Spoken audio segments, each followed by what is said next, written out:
நம் ஆண்டவர் இயேசு கிறிஸ்துவின் நாமத்தினால் மகிழ்ச்சியும் சமாதானமும் நம் அனைவரோடும் இருப்பதாக. இணைச்சட்டம் 28 1-8 முடிய. உன் கடவுளாகிய ஆண்டவரின் குரலுக்கு செவிக்கொடு. நான் என்று உனக்கு விதிக்கும் அவருடைய கட்டளைகள் அனைத்தையும் கடைபிடிப்பதில் கருத்தாயிரு.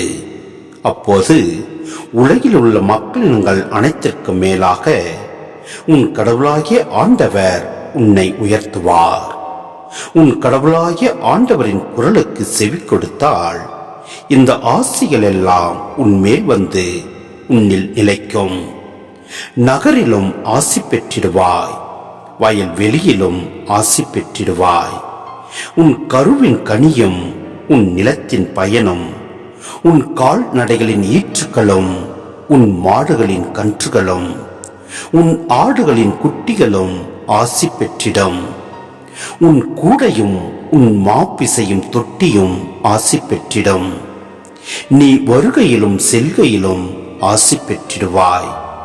உனக்கு எதிராக எழும் உன் பகைவர்கள் உனக்கு முன் முறியடிக்கப்படும்படி ஆண்டவர் அவர்களை உன்னிடம் ஒப்படைப்பார். அவர்கள் ஒரு வழியாய் உனக்கு எதிராக வருவர், ஆனால் 7 வழியாய் உன் கண்களுக்கு முன்னே ஓடிப்போவர்.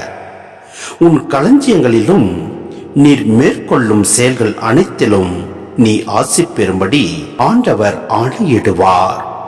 உன் கடவுளாகிய ஆண்டவர் உனக்கு கொடுக்கவிருக்கும் நாட்டில் நீ ஆசி பெற்றிடுவாய்.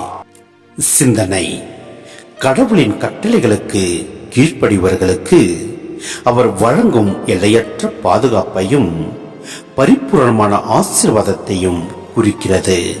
இந்த வாக்குறுதி ஒருவர் வாழும் இடத்தையோ அல்லது செய்யும் தொழிலையோ சாராமல் எல்லா சூழ்நிலைகளிலும் தெய்வீக அருள் நிலைத்திருக்கும் என்பதை உறுதிப்படுத்துகிறது.